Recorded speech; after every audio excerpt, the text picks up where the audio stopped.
नमस्कार दोस्तों, singer automotive में आपका एक बार फिर से स्वागत है एक और इन्फॉर्मेटिव वीडियो के साथ।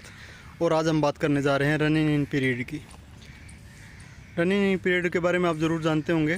हिंदी में अगर बात करें तो किसी भी नए मशीन की या नई कार की रमाई, तो रमाई वो पीरियड होता है जिसमें हम इनिशियली कुछ आवर या कुछ किलोमीटर किसी भी मशीन को या गाड़ी को आराम से चलाते हैं, उसके फुल पोटेंशियल पे नहीं चलाते। और ये क्यों ज़रूरी होती है? क्योंकि जैसा कि आपने सुना होगा कि कहते हैं कि बच्चे को अगर बचपन में खुराक खाई होती है तो बुढ़ापा भी अच्छा निकलता है।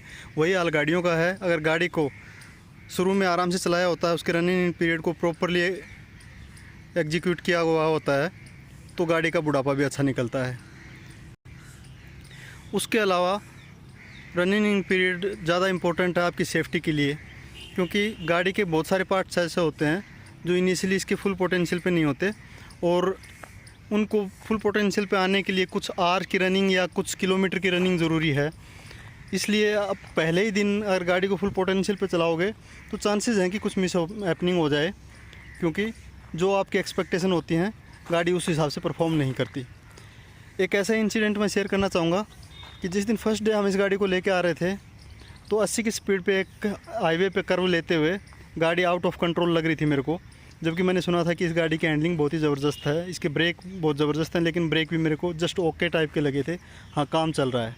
लेकिन अभी ये गाड़ी लगभग 500 किलोमीटर चली है और इसके हैंडलिंग में दिन रात का फ़र्क आ चुका है, और इसके ब्रेक भी काफ़ी इम्प्रूव होते जा रहे हैं। तो अब हम पर्टिकुलरली इस वोक्सवैगन वर्टस की रनिंग पीरियड की बात करेंगे, जबकि रनिंग पीरियड किसी भी गाड़ी के लिए, किसी भी मशीन के लिए अलग अलग होता है। तो अगर आप अपनी गाड़ी के लिए रनिंग पीरियड देख रहे हैं तो आप अपनी गाड़ी के साथ आए यूज़र मैनुअल के थ्रू उस चीज़ को देख सकते हैं, और फिर भी अगर आपको नहीं मिलता तो आप मेरे को पिंग कर सकते हैं। ये रिसर्च करके मैं आपको प्रोवाइड कर दूंगा।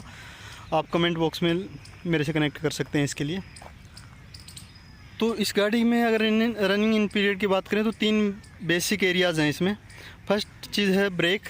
ब्रेक की अगर हम बात करें तो वोक्सवैगन वर्टस हाईलाइन AT की, इसमें ब्रेक्स को इस ऑप्टिमल परफॉर्मेंस पे आने के लिए कम से कम 800 किलोमीटर गाड़ी का चलना ज़रूरी है।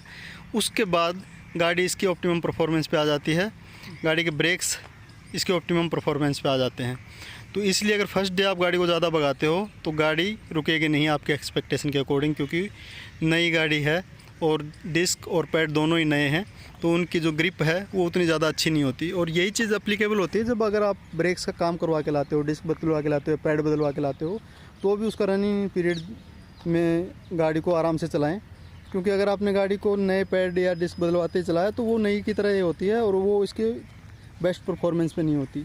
और आपने भी अगर कभी अपनी गाड़ी के डिस्क या पैड चेंज करवाएं तो ये महसूस किया होगा कि फर्स्ट कुछ किलोमीटर के लिए आपको लगेगा कि आपने नए तो सब कुछ डलवा लिया, लेकिन गाड़ी की परफॉर्मेंस अभी भी उतनी ज़बरदस्त नहीं है, लेकिन over the period of time वो अच्छी हो जाती है। तो वोक्सवैगन वर्टस के अगर ब्रेक्स की रनिंग पीरियड की बात करें तो ये 800 किलोमीटर है। दूसरी चीज़ है इसमें टायर्स। तो नए टायर्स होते हैं, रबड़ चिकना होता है उसका, और उसकी ग्रिप उतनी अच्छी नहीं होती, और इसीलिए नई गाड़ी की हैंडलिंग भी उतनी अच्छी नहीं लगेगी आपको। तो वोक्सवैगन में जो ये टायर आए हुए हैं इनको मैं आपको दिखा देता हूँ। ये टायर आपको मिलते हैं सिक्योर ड्राइव करके, कौन सी कंपनी के हैं ये, C8 के। तो ये जो टायर हैं इनका रनिंग पीरियड 500 किलोमीटर है, और ये गाड़ी अब लगभग 500 किलोमीटर चल चुकी है, और अब इनकी परफॉर्मेंस काफ़ी अच्छी हो चुकी है पहले दिन के मुकाबले। तो नए टायर कभी भी डलवाओ तो गाड़ी को एकदम से मत भगाना, क्योंकि गाड़ी रुकेगी नहीं, स्किड कर जाएगी। और डिपेंड करता है, अगर थोड़ा स्लिपरी सरफेस हुआ तो गाड़ी आउट ऑफ कंट्रोल हो जाए। तो इसलिए ये इन चीज़ों का ध्यान आपको नई गाड़ी के साथ साथ जब भी आप ये पार्ट्स चेंज करवाओ, जैसे टायर है, ब्रेक पैड और ब्रेक डिस्क हैं, तब भी रखना है। उसके अलावा तीसरी चीज़ है जिसमें रनिंग पीरियड काफ़ी इंपॉर्टेंट है, वो है इंजन।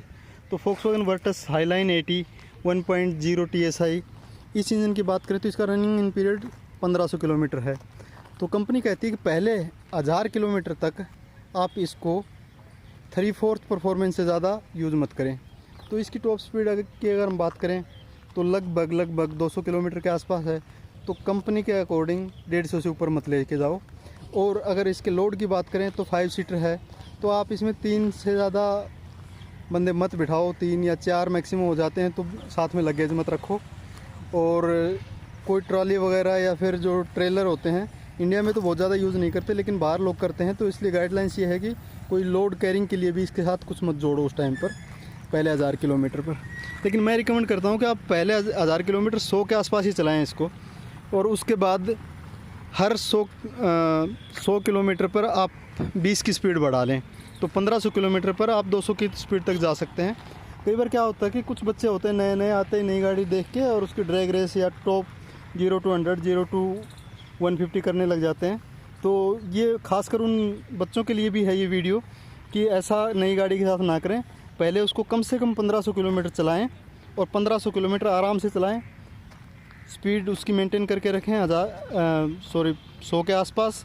और उसके बाद जब आपकी गाड़ी 1000 किलोमीटर चल जाए उसके बाद उसकी स्पीड आप धीरे धीरे बढ़ा के अगले 500 किलोमीटर में पूरी 200 तक भी ले जा सकते हैं, अगर आपको रोड कंडीशन से अलाउ करते हैं और लीगली किसी रोड पे आप भगा सकते हैं तो।